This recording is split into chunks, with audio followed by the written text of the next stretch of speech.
Matthew 12 verses 1 to 21. At that time Jesus went through the grain fields on the Sabbath. His disciples were hungry and began to pick some heads of grain and eat them. When the Pharisees saw this, they said to him, "Look, your disciples are doing what is unlawful on the Sabbath." He answered, "Haven't you read what David did when he and his companions were hungry? He entered the house of God, and he and his companions ate the consecrated bread, which was not lawful for them to do, but only for the priests. Or haven't you read in the law that the priests on Sabbath duty in the temple desecrate the Sabbath and yet are innocent? I tell you that something greater than the temple is here. If you had known what these words mean, 'I desire mercy, not sacrifice,' you would not have condemned the innocent. For the Son of Man is Lord of the Sabbath." Going on from that place, he went into their synagogue. And a man with a shriveled hand was there. Looking for a reason to bring charges against Jesus, they asked him, "Is it lawful to heal on the Sabbath?" He said to them, "If any of you has a sheep and it falls into a pit on the Sabbath, will you not take hold of it and lift it out? How much more valuable is a person than a sheep? Therefore it is lawful to do good on the Sabbath." Then he said to the man, "Stretch out your hand." So he stretched it out, and it was completely restored, just as sound as the other. But the Pharisees went out and plotted how they might kill Jesus. Aware of this, Jesus withdrew from that place. A large crowd followed him, and he healed all who were ill. He warned them not to tell others about him. This was to fulfill what was spoken through the prophet Isaiah. "Here is my servant whom I have chosen, the one I love, in whom I delight. I will put my spirit on him, and he will proclaim justice to the nations. He will not quarrel or cry out, no one will hear his voice in the streets. A bruised reed he will not break, and a smoldering wick he will not snuff out, till he has brought justice through to victory. In his name the nations will put their hope." Leviticus 14. The Lord said to Moses, "These are the regulations for any diseased person at the time of their ceremonial cleansing, when they are brought to the priest. The priest is to go outside the camp and examine them. If they have been healed of their defiling skin disease, the priest shall order that 2 live clean birds and some cedar wood, scarlet yarn and hyssop be brought for the person to be cleansed. Then the priest shall order that one of the birds be killed over fresh water in a clay pot. He is then to take the live bird and dip it, together with the cedar wood, the scarlet yarn and the hyssop, into the blood of the bird that was killed over the fresh water. 7 times he shall sprinkle the one to be cleansed of the defiling disease, and then pronounce them clean. After that, he is to release the live bird in the open fields. The person to be cleansed must wash their clothes, shave off all their hair and bathe with water, then they will be ceremonially clean. After this they may come into the camp, but they must stay outside their tent for 7 days.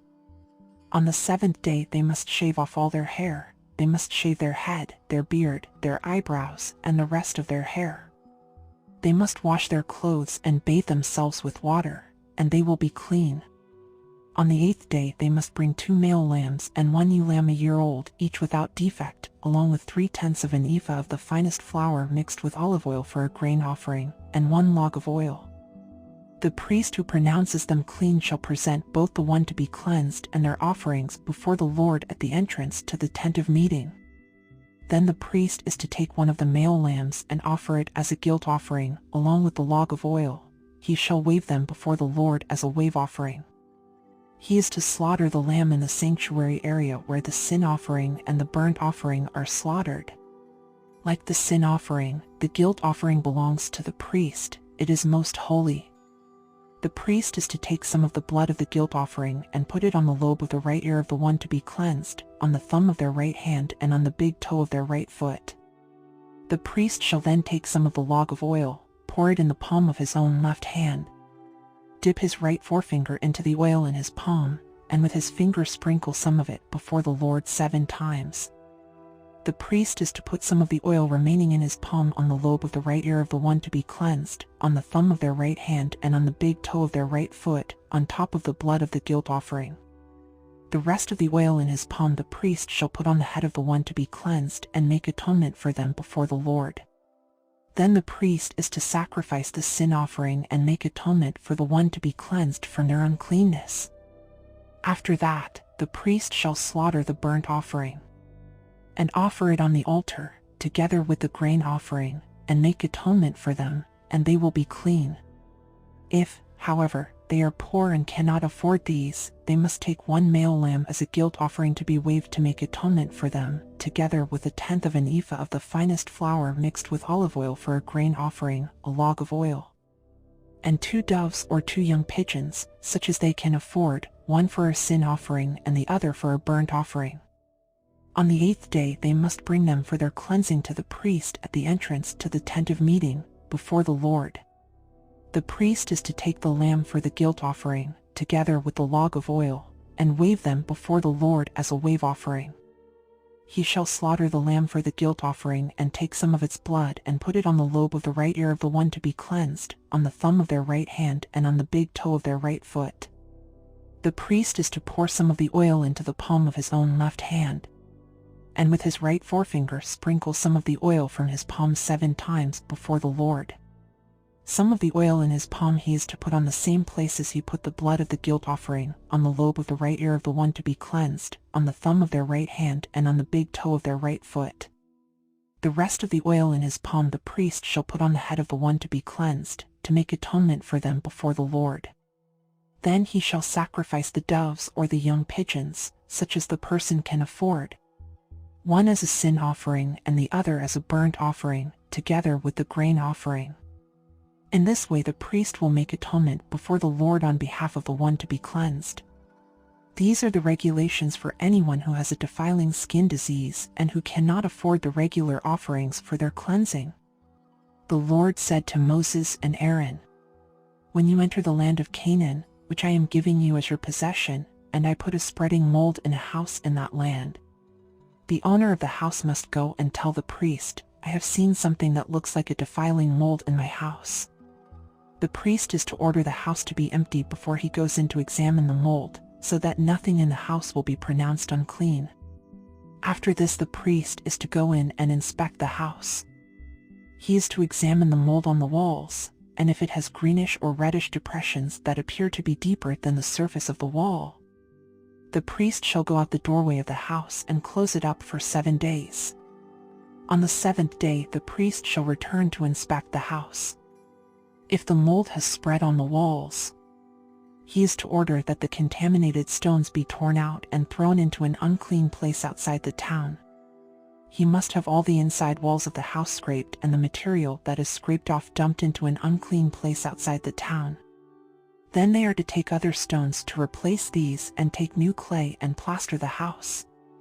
If the defiling mold reappears in the house after the stones have been torn out and the house scraped and plastered, the priest is to go and examine it, and if the mold has spread in the house, it is a persistent defiling mold, the house is unclean. It must be torn down, its stones, timbers, and all the plaster, and taken out of the town to an unclean place. Anyone who goes into the house while it is closed up will be unclean till evening. Anyone who sleeps or eats in the house must wash their clothes. But if the priest comes to examine it and the mold has not spread after the house has been plastered, he shall pronounce the house clean, because the defiling mold is gone. To purify the house he is to take 2 birds and some cedar wood, scarlet yarn and hyssop. He shall kill one of the birds over fresh water in a clay pot. Then he is to take the cedar wood, the hyssop, the scarlet yarn and the live bird, dip them into the blood of the dead bird and the fresh water, and sprinkle the house 7 times. He shall purify the house with the bird's blood, the fresh water, the live bird, the cedar wood, the hyssop and the scarlet yarn. Then he is to release the live bird in the open fields outside the town. In this way he will make atonement for the house, and it will be clean. These are the regulations for any defiling skin disease, for a sore, for defiling molds in fabric or in a house, and for a swelling, a rash, or a shiny spot, to determine when something is clean or unclean. These are the regulations for defiling skin diseases and defiling molds. Proverbs 26. Like snow in summer or rain in harvest, honor is not fitting for a fool. Like a fluttering sparrow or a darting swallow, an undeserved curse does not come to rest. A whip for the horse, a bridle for the donkey, and a rod for the backs of fools. Do not answer a fool according to his folly, or you yourself will be just like him. Answer a fool according to his folly, or he will be wise in his own eyes. Sending a message by the hands of a fool is like cutting off one's feet or drinking poison. Like the useless legs of one who is lame is a proverb in the mouth of a fool. Like tying a stone in a sling is the giving of honor to a fool. Like a thorn bush in a drunkard's hand is a proverb in the mouth of a fool. Like an archer who wounds at random is one who hires a fool or any passerby. As a dog returns to its vomit, so fools repeat their folly. Do you see a person wise in their own eyes? There is more hope for a fool than for them. A sluggard says, "There's a lion in the road, a fierce lion roaming the streets." As a door turns on its hinges, so a sluggard turns on his bed. A sluggard buries his hand in the dish, he is too lazy to bring it back to his mouth. A sluggard is wiser in his own eyes than 7 people who answer discreetly. Like one who grabs a stray dog by the ears is someone who rushes into a quarrel not their own. Like a maniac shooting flaming arrows of death is one who deceives their neighbor and says, "I was only joking." Without wood a fire goes out, without a gossip a quarrel dies down. As charcoal to embers and as wood to fire, so is a quarrelsome person for kindling strife. The words of a gossip are like choice morsels, they go down to the inmost parts.